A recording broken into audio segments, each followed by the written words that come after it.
guys, I've got some good news and I got some bad news. First of all, welcome back to the Sean Waits channel. Thank you for all the support. Thank you for all my fans out there. I went to the tournament. I went to the Carolina Gloves tournament expecting to win it. The good news is I did good. The bad news is I lost the finale, the last fight. Day one, the first thing that I was really worried about was making weight.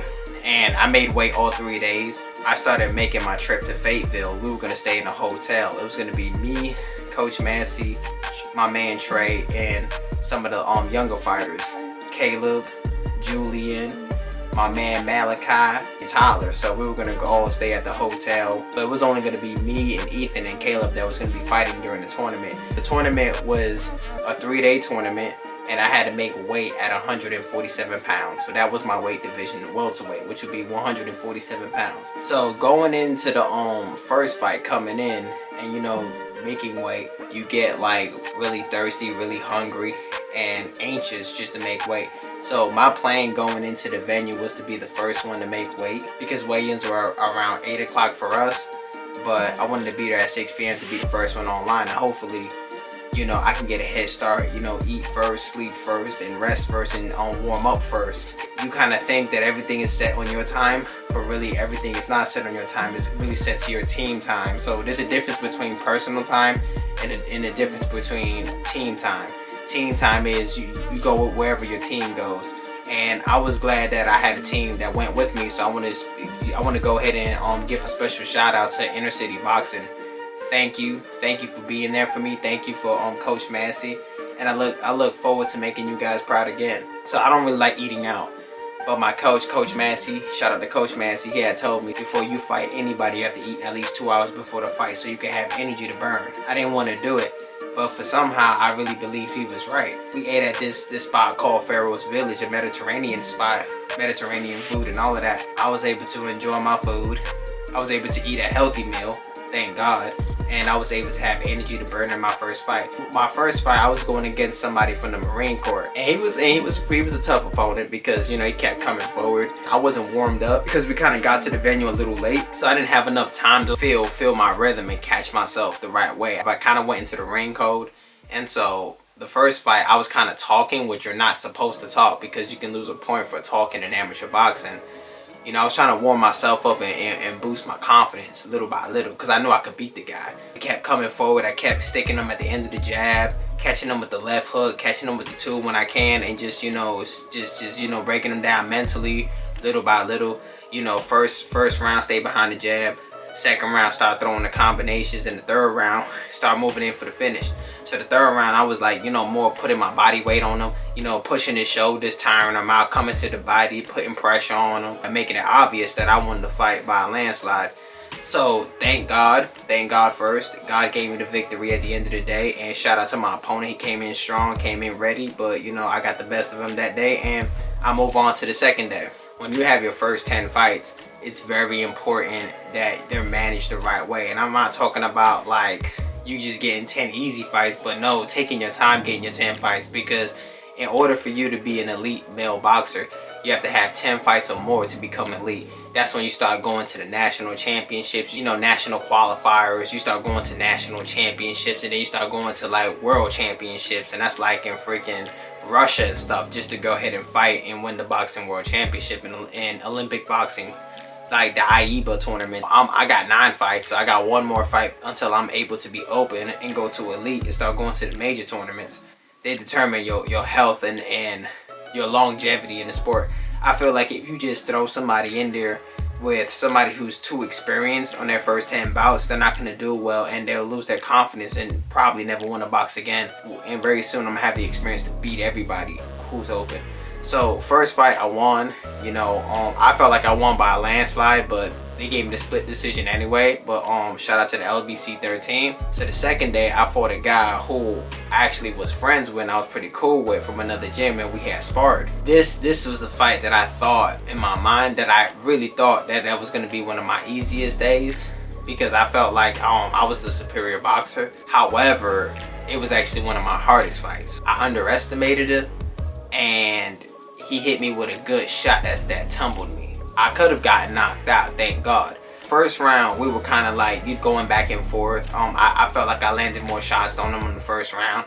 You know, solid shots, and I felt good, but I knew he was, you know, he was tough and he wasn't going to go down easy. One of the biggest issues that I had during this tournament, and this is one of the biggest lessons, was not listening to my coach. My coach had told me to pick my hands up. I didn't do that. And in the second fight, he had rocked me with a good shot because I didn't pick up my hands, and I pulled straight back and he caught me with an overhand right. That was one of the most important shots in my boxing career. I think like one of the most devastating shots. I've never been hit that hard in my life for my legs to buckle like that. I mean, I felt like a ring in my head, and the first thing that came to my mind was to hold and circle out and keep him on the outside of the jab and keep my hands up, number one. At the end of the day, I pulled off the victory. I kept him at the end of the jab, and all I could do was score. I was too hurt to try to move in for any other powerful punches or even more technical combinations. I didn't have it in me. So that fight, you know, leaving that fight, even though I got the victory and they gave me the split decision, I didn't feel really good leaving that fight like I won. And that's my honest opinion. You know, most of the time, like when you know you want to fight, you kind of like, and I do believe I won it, but the way I felt, I just didn't feel like a winner. I kind of felt like I barely got by that guy, and that's just honest the truth. And Miziede, the dude I fought, shout out to him. He did what he was supposed to do. He listened to his coach. He didn't stand in front of my jab and let me pick him off. You know, he hit me with a good shot, and now I keep my hands up at all times. You know, I don't keep them real stiff like center blocks, but I kind of keep them up so where I can stay sharp and be flexible and move where I need to move and duck punches the way I need to duck them. So I kind of stay braided up. You know, me being hurt and being caught with that shot, you know, it made me realize that who's on your side and who's not on your side, because a lot of times people are smiling in your face, but behind closed doors they're talking bad about you, which I've always kind of known, but you don't really know it until you see it. And then you be like, damn, thank God I got the coach that I got. Thank God he's on my side. And it makes me more loyal to the friends that I'm around. So I didn't have the best performance. People say, you know, good fight, good job, and all this and that. But when you win the next fight and you didn't have the best performance, you start to see a lot of the times people that, you know, were boosting you up, they're no longer there for you. It made me more loyal to my team and my coach, and made me be more loyal to my community, because when it's all said and done, it's your team versus the world. And it shouldn't be like that, but that's just how it is in the sport of boxing, anywhere in life anyway. The second fight, he made me realize that one mistake can cost you the fight or could even cost you your life. The third day, I fought another Marine Corps military boxer. His name was Jay Sean, if I can remember. And he boxed very well. That's the guy who beat me. However, I didn't feel like he beat me. I feel like I've gotten the best of him. You know, I take my hat off to him. He beat me fair and square, and it is what it is, you know what I mean? You know, his coaches said that I did well, and I did very well. It was actually my best performance.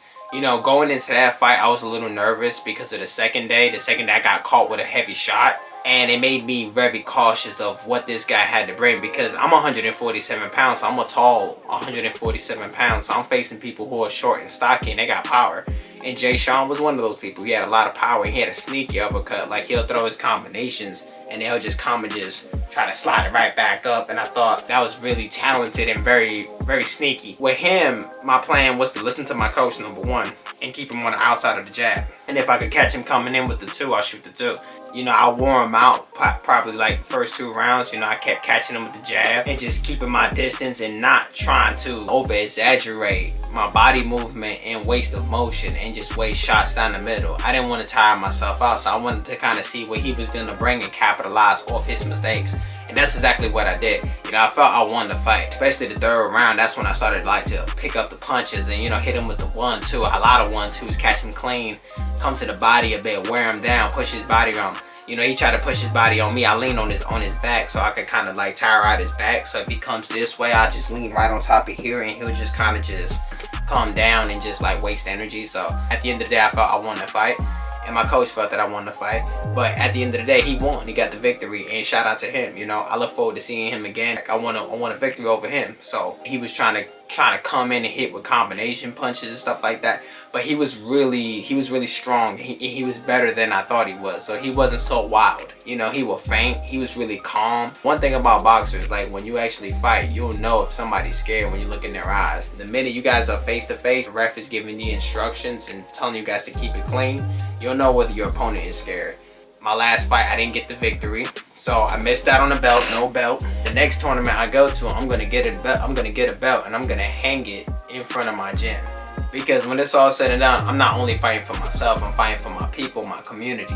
I want to make my people and my community proud, especially my supporters, you guys, proud. Thank you guys for everything. Shout out to the Sean Waste channel. Shout out to all of y'all. Shout out to Slugger. Shout out to JC. Shout out to my boy Daniel in San Diego. I'm going to give you that work. Don't worry. I'm coming up there. You ain't got to worry about none of that. Shout out to Jonathan. Shout out to Adrian. Shout out to all of them. Shout out to Devin. Shout out to my man AK, my man Quincy. I got more content coming out. I got more videos coming out. I just had to get something started, and you know, I wish I would have had more video to show you guys, but like I said, I'm just now getting into my own camera work and doing things, so you guys will see a whole lot more content. I'll see you guys next time. I'm Sean Waits, and I'm out.